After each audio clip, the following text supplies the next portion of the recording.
Welcome to Inside Politics with Kevin Klein, beyond the headlines, beyond the spin. Straight facts, sharp analysis, and common sense conversation you won't hear anywhere else. Let's get started. Welcome to another edition of Inside Politics. I am joined by three of my Winnipeg Sun columnist colleagues. We have Lawrence Pinsky, KC, a former human rights adjudicator as well. Royce Coop, who is a professor of political science at the University of Manitoba. And Jeff Currier, a former radio talk show host and columnist with the Winnipeg Sun. Gentlemen, thanks for joining me. We're a few days away from Remembrance Day, and I've gone back and looked at the Don Cherry tape. And the reason I've done that is because in Nova Scotia, I read quickly from the premier that the courts there were not allowing certain people to wear a poppy. And then right after that, I popped up a story from Saskatoon where a defense attorney was told she was not allowed to wear a poppy. I don't know where this comes from. I don't know why they think it's political, because we wouldn't have the court system we have today if it wasn't for the men and women who sacrificed their lives. So, Lawrence, I'm going to start with you. You're in that business. You're a lawyer. And I know you're not going to go after the judges and stuff, but I got to tell you, this is nonsense. Kevin, this is nonsense. This is utter nonsense. With all due respect, in Manitoba, in our court, over on York, there are displays remembering members of the bar who died in World War I and World War II. In Ontario, at Osgoode Hall, there are Canadian flags in courtrooms. At least there were last time I was there, admittedly a few years ago. The notion that this is somehow political really is, with the greatest of respect, as we like to say here, a bastardization of the very concept of what political means. And I really worry it's in an age of DEI and an age of really folks that really are missing the boat when it comes to what it means to be Canadian, what it means to make the ultimate sacrifice as those soldiers did. Mm-hmm. And as we remember on Remembrance Day, in a word, it's wrong. In another word, it's repulsive. I'm glad the Premier of Nova Scotia has said something, has come out against it. I hope the Premier of Saskatchewan does the same. I haven't seen that in Manitoba. We're lucky. Our court here, I would call it a common sense jurisdiction in Manitoba. I cannot imagine that any of the members of the bench that who I appeared before, who I know, would say or support anything like this. I don't think it's true for most of the members of the bench in Nova Scotia. I'd be shocked if it was, but it's simply wrong. Yeah, I agree. Thank you, Lawrence. 100%. It is repulsive that this is happening. And this, again, comes back to that whole thing. These are liberal, for the most part, liberal appointed judges that are playing DEI. And the courts is absolutely the last place where this should be happening, Jeff. Yeah, there's no way you can possibly justify something like this. And I mean, we're all kind of traditionalists here. And I'm not sure about your all family background, but I have one relative who fell at the Battle of the Somme, and I have another relative who was buried in Korea. And so there's a long-standing tradition of military service in the family. I had an uncle who was a flyer who received his wings from none other than Billy Bishop. Oh, wow. So, which was pretty cool. Anyway, yeah. And so there's a long-standing tradition of military service in the family, and the idea that these our notion of the poppy and our observance of Remembrance Day seem to go in waves here and there. We'll all remember the attack at the War Memorial at Parliament Hill some years ago when a young soldier was murdered there. The acknowledgement of Remembrance Day and the solemnity of that observance really spiked around that time, just after that, because of that incident. And so these things do come in waves. But when somebody on the bench makes a ruling like that, it's disturbing. Well, I don't think it's a place for the judge to do that, right? They're there to interpret the law and pass down judgment. It's not their job to say who can and cannot wear a poppy, especially when they're dead wrong calling it political. Yeah. I'm going to disagree with you for one second. I'm sorry, Royce. They do control their courtroom. There's no question. That's what the law provides. A judge controls his or her courtroom. They do control, including how one is dressed. The fact isn't that they don't have jurisdiction. The fact that it's simply wrong. And I don't know if this, I gather from the reports, assuming they're true, that it was a judge. It might have been administrative. I don't know. Whatever it was, it's wrong. And I would have hoped the Chief Justice in any jurisdiction where this happened would have stepped in and said, wait a minute, this is a bridge too far. I'll just make one final comment. The idea that Don Cherry was prescient, that's kind of funny. He was right on, though, about this. Yeah. Right on about this. Yeah, my one set of grandparents of mine, they were both veterans. And so I grew up in the Legion, the great roast beef dinners and everything. So this sort of thing makes my blood boil. And I think it does anytime these stories come up about veterans, about poppies, a lot of Canadians rightly feel very angry about it. And the argument here is that it's this kind of overzealous interpretation that need to be impartial. Judges should be impartial. They shouldn't do anything that makes them look partial. And of course, we don't want judges coming out with like 20 different like bumper stickers and buttons and advocacy things. But of course, the common sense response to this argument is everything that Lawrence said. The poppy is different. The poppy is special. The poppy is a recognition of the service and the sacrifice of our forebears, and everyone can see that. And so we get these stories where things that were widely agreed upon get kind of dragged into politics, and we should always push back against it. There was another incident in Nova Scotia where there were Canadian Forces members were invited to a school, but the school administrator said, "Well, you don't wear your uniform. We don't want you to wear your uniform," and that, for whatever reason, and that attracted the ire of the premier. It wasn't that long ago in Ontario that a parent who was a police officer was coming to give a presentation at their kid's school. And they said the same thing. You can't wear your uniform, and really don't bring your police car to the school as well. And so we should always push back against these things. And some of us, we kind of look down on East Coast conservatives. We think they're kind of squishy centrists, but sometimes they can be real traditionalists. They can be fiery about some things. And Tim Houston is a good example of that. He's pushed back hard, and that's the appropriate response. Royce, Yeah, I've met Tim. I like him, but I really applaud what he did at this time, and the fact that they're asking military people not to come in uniform and police not to come in uniform. Don't try. I'm at my limit when it comes to the triggering.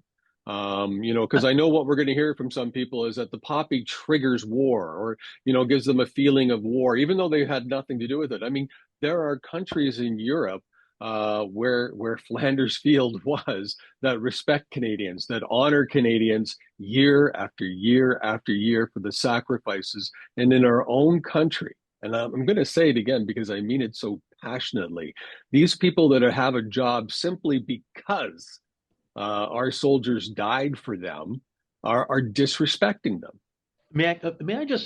I can't help but wonder, is this part of the erosion or corrosion of what it means to be Canadian? This lack of this embarrassment at being Canadian that we see perpetrated at certain universities, at many universities in Canada, and it's hugely problematic. We should be enforcing and honoring Canadian values, like honoring our veterans and those who made the ultimate sacrifice, not shying away from it, not saying it's wrong, not saying it's yes, but not in officialdom or at schools.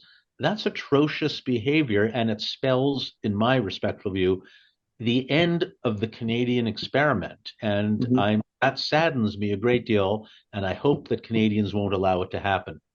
It frightens me, and being in the media as long as I have been, despite my time in politics, I really think this would have been a great opportunity for Carney to stand up and squash this and talk about how important it is that Canadians take time on November 11th, that we honor those that died for us. I mean, Jeff, you've been in the media a long time as well. I mean, this was a golden opportunity for a prime minister to get out there and bring the country together to rally behind those that sacrificed for us. Yeah. Symbols matter. And the poppy is one of our most enduring symbols. I mean, our symbols have to be something beyond double doubles and donuts. And the poppy is one of those absolutely critical symbols of what it means to be a Canadian. And we could get into several hours of these conversations, but to Lawrence's point, there's a feeling out there in some quarters that we've all been sensing for some time, that there are a lot of people who live here who somehow think that Canada was a bad idea. That's the implication. Yeah. And it's the kind of thing that we could fill up entire libraries with the conversations about this, how it's come to this. But it is, I agree with Royce that the line has to be drawn and the pushback has to happen. And I agree with you. I think there are a lot of people that think Canada is bad, that our history is terrible, blah, blah, blah. Then why are you here? Like there's no fence, there's no wall around Canada. We have airports, we have roads, we have trains, you can get on a boat. You can leave Canada anytime you like. Yeah. Remember what Churchill said, it's the Englishman's inalienable right to live wherever the hell he pleases. Well, it's true for us too.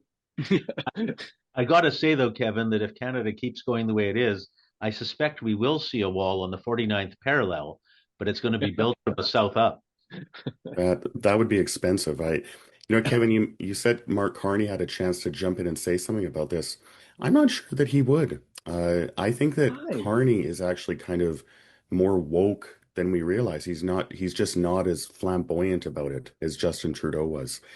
On the poppy on a Remembrance Day is by far the most important kind of shared civic experience that we have as Canadians, and everyone should find a ceremony and go to that. And that includes permanent residents, people that are here on work permits, study permits, international permits.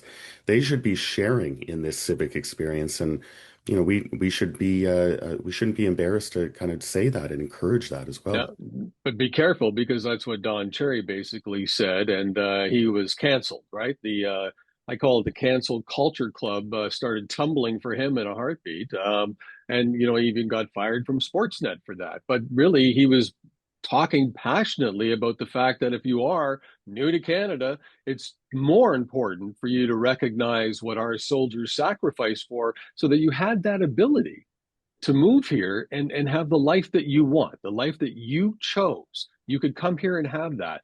And not wearing a poppy, I think, is again, it's disrespectful. And it bothers me that Carney, you're probably right about Carney. He may be far more woke than we think. But if you're going to be the prime minister of the country and you're going to start talking about how we have to spend more on defense, we have to do this for defense, we have to do that for defense, then the very first thing you should do is be building the morale of our soldiers, building the morale of our staff.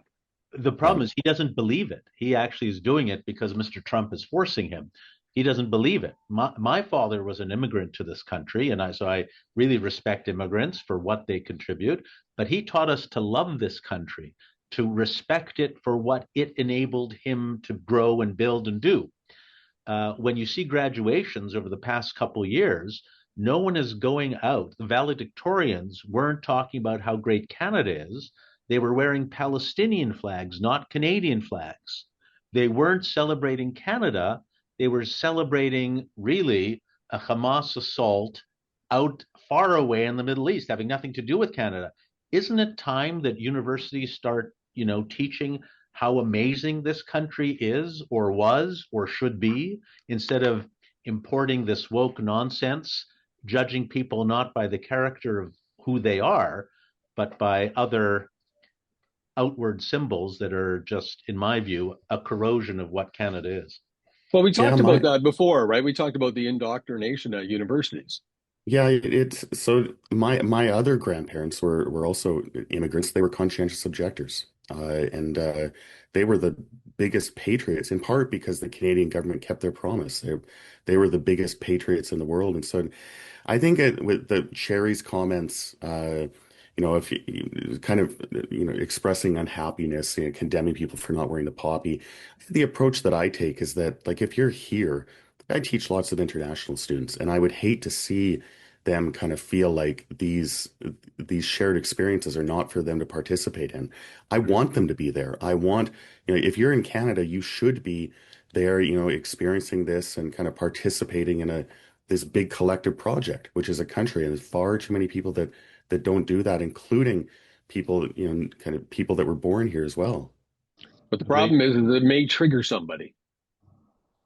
And that's our society, right? We don't want to trigger anybody anymore because they just come out and say, we'll start saying that's a trigger for me. And then all of a sudden we have to cancel everything that we've known for decades and decades.